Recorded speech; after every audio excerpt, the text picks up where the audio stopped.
Bueno chicos, perdón. Seguimos aquí con el salario, lo que hemos dicho antes, el vídeo 2, donde íbamos a explicar las garantías del salario. Y nos encontramos con lo primero que dice aquí, es que el salario mínimo interprofesional no es embargable. ¿Qué significa esto? Significa sencillamente que no lo pueden embargar. Es decir, si esa cantidad que ahora son 1.000 euros, no podrían embargándola para dárnosla para, por ejemplo, para que un banco que tenemos una deuda se quiera cobrar. Ahora bien, solamente hay un caso en que sí se puede, que es cuando se deben pensiones alimenticias a los hijos, por ejemplo, o al cónyuge, en un caso de separación o divorcio. En ese caso estimaría el juez qué porcentaje de ese salario mínimo interprofesional se podría, diríamos, embargar para cubrir esas necesidades que también son importantes. Por tanto, habría que hacer un reparto porque también tienen que comer los hijos y demás. Y si hay que pasarle una cantidad mensual, también se podría embargar en una proporción que dijera el juez, ¿vale? Pero en principio, salvo este caso, los demás no se podría embargar. Por eso se dice que una garantía del salario, porque hasta esa cantidad no se puede embargar. Luego hay una serie de porcentajes que se pueden embargar, hasta un 30% de la segunda parte del salario mínimo interprofesional, que igual luego pongo algún ejercicio para que lo veáis, pero vamos, que eso se va haciendo por tramos. En caso de que se gane más del salario mínimo, se van embargando porcentajes, dependiendo si se gana el doble, el triple, y ahí se van aplicando unos porcentajes, ¿vale?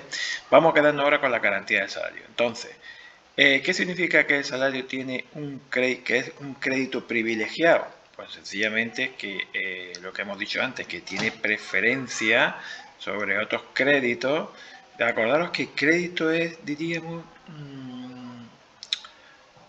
cuando se habla de crédito, las personas suelen confundir, está relacionado con lo que es un préstamo, coger como un dinero con un interés, pero aquí se refiere a que es una forma de privilegio o de garantía que tenemos, que no nos van a quitar, o que por lo menos los trabajadores tienen preferencia para cobrar antes, diríamos, frente a otros acreedores. Vamos a aclarar esto. Aquí tenéis que tener en cuenta una cosa que mucha gente me pregunta porque no lo tiene muy claro. Cuando hay un deudor, que es el que debe, hay un acreedor, que es al que se le debe. Es decir, son las dos caras de la misma moneda. Siempre que hay un deudor, hay un acreedor. Si yo le pido al banco un dinero, yo soy su deudor y el banco es mi acreedor, ¿vale? Al que yo le debo el dinero. Yo, por ejemplo, en el pago de, vamos a suponer, el agua, aquí que EMASA, la empresa de EMASA, vale, pues yo soy el deudor y EMASA es mi acreedora, a la que yo le tengo que pagar el recibo, porque ella me da un servicio de agua y yo le pago, ¿vale? Acordaros, por tanto, siempre que hay un deudor, hay un acreedor. El deudor es el que debe y acreedor es al que se le debe, ¿vale? Vale, una vez hecha esa aclaración, veréis cómo ahora sí se entienden mejor las palabras. Entonces, cuando dice aquí que los trabajadores tienen preferencia para cobrar frente a otros acreedores, quiere decirse que cuando la empresa se viene abajo, por ejemplo, se va a pique o entra en quiebra, que se llama, o suspensión de pago, pues tiene que liquidar todo lo que tiene y empezar a pagar del dinero que sale, empiezan a cobrar los acreedores, es decir, a quien se le debe dinero. La empresa puede tener deudas con los trabajadores, puede tener deudas con un banco que le ha pedido préstamo. Bueno, pues que sepáis que siempre quien empieza a cobrar son los trabajadores, ¿veis? Preferencia de los trabajadores a cobrar frente a otros acreedores, ¿vale? Eso es importante. ¿Por qué? Porque significa que los trabajadores tienen que cobrar, sobre todo lo que pone aquí, los salarios de los últimos 30 días, es decir, del último mes, es lo que más preferencia tiene. Porque es lo más urgente, evidentemente. Entonces son los primeros que cobrarían los trabajadores del último mes, ¿vale? Si hay también beneficios porque se han estado haciendo objetos por parte de la empresa y se han llegado a vender, todo lo que se saque va destinado al pago de los salarios también de los trabajadores, aunque no sea de este mes, ¿vale? Y ya después el resto de salarios que se deban tienen también preferencia cuando nos deben más de un mes, diríamos, pero, ojo, ahí entrarían ya también otros acreedores como los bancos y demás en tercer lugar, ¿vale? Por tanto, acordaros, lo primero se pagan los salarios del primer mes, luego los beneficios de la empresa también se destinan al pago de los salarios y luego ya el resto de salarios que se deban también tendrán preferencia, pero entrarían también diríamos, con otros préstamos que pueda tener la empresa. Y importante también conocer aquí lo que es este organismo, que hay un organismo que se llama FOGASA, que es Fondo de Garantía Salarial. ¿Qué significa esto? Pues esto es un fondo que garantiza el salario, así de sencillo. Entonces, claro, es un organismo que tiene el Ministerio de Empleo y de Economía, que lo tenía antes, ahora de Empleo, que lo que hace es recoger fondos que lo va pagando cada empresa cada mes, un 0,2% creo que van sacando, se le va cobrando a las empresas para luego, cuando hay empresas que, diríamos, quiebran y dejan en suspensión de pago a los trabajadores y sin cobrar, pues esto se puede pedir a este organismo la parte de salario y de indemnizaciones que nos deben. A ver, cuidado, esto no es que directamente le pedimos al organismo. Primero hay que accionar contra la empresa, denunciar a la empresa, llevarla al juzgado y cuando tengamos una sentencia de que la empresa es insolvente, de que no nos puede pagar con lo que ha dejado, pues entonces es cuando se recurre al Fogasa y después se va al Fogasa y el Fogasa nos va a pagar como máximo lo que viene aquí, por salarios no pagados un máximo de 4 meses, que son 120 días. Y por indemnizaciones por despido un máximo de 30 días por año en despido improcedente y de 20 días por año en procedente. Es decir, hay que hacer unos cálculos, sencillamente pues si nos deben, vamos a suponer que nos deben 5 meses, pues 5 meses multiplicamos por 30 serían 150 días. Bueno, pues el Fogasa nada más que nos va a pagar 120 días.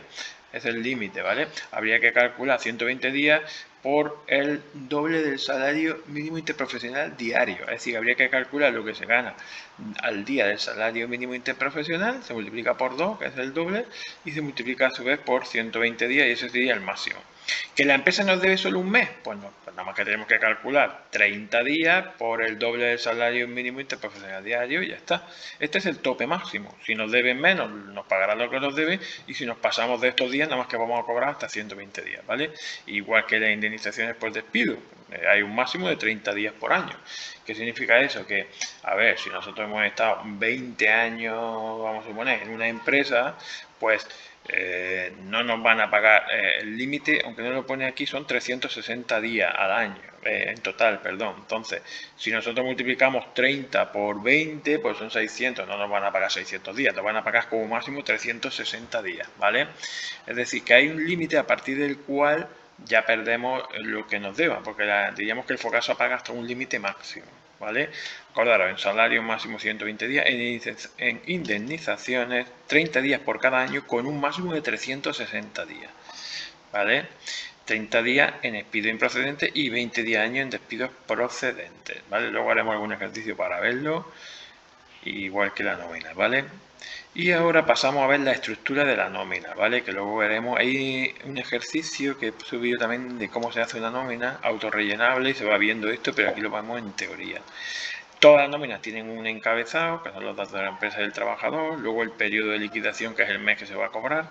Los devengos son las cantidades que se cobran, diríamos, en bruto, ¿vale? Todo lo que vamos a cobrar, sin descontar nada. Las deducciones es lo que nos van a descontar, la deducción por seguridad social, la retención a Hacienda y demás. Ya sabéis que Hacienda nos retiene a los trabajadores cada mes una parte, como que nos va anticipando, diríamos, el cobro del impuesto el año anterior y luego al año siguiente, cuando nos dan certificado de retención en la empresa, vamos a hacer la declaración de la renta y si nos han retenido más de lo que tenemos que pagar, nos da a devolver y si nos han retenido menos, tendríamos que pagar, ¿vale? Normalmente se calcula para que salga a devolver un poquito, más o menos, dependiendo de cada familia, porque se va reteniendo en función de la unidad familiar, el número de hijos y todo eso, ¿vale? Pero está calculado un poco para que luego nos devuelva un poquito muy poco, pero bueno, para que no tengamos que pagar. El líquido a percibir sería la diferencia entre los devengos y las deducciones, es decir, entre los ingresos brutos y lo que nos descuentan de seguridad social, de desempleo, de la retención a Hacienda y luego veremos en la nómina. Y este salario neto es lo que entraría por el banco, diríamos, lo que cobramos efectivamente nosotros, ¿vale?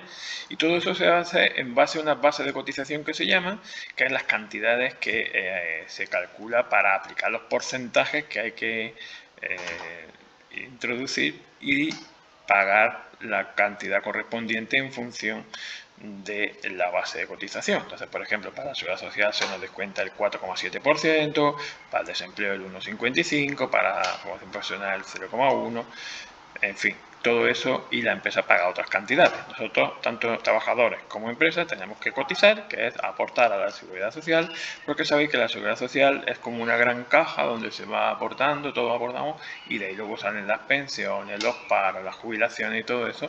Por tanto, todos tenemos que cotizar, que cotizar significa aportar una parte para luego recibir cuando nos ponemos malos o cuando tenemos una pensión, una jubilación y demás, ¿vale? Bueno, vamos a dejarlo aquí y luego en el siguiente vídeo seguimos con la nómina. Venga, un saludo.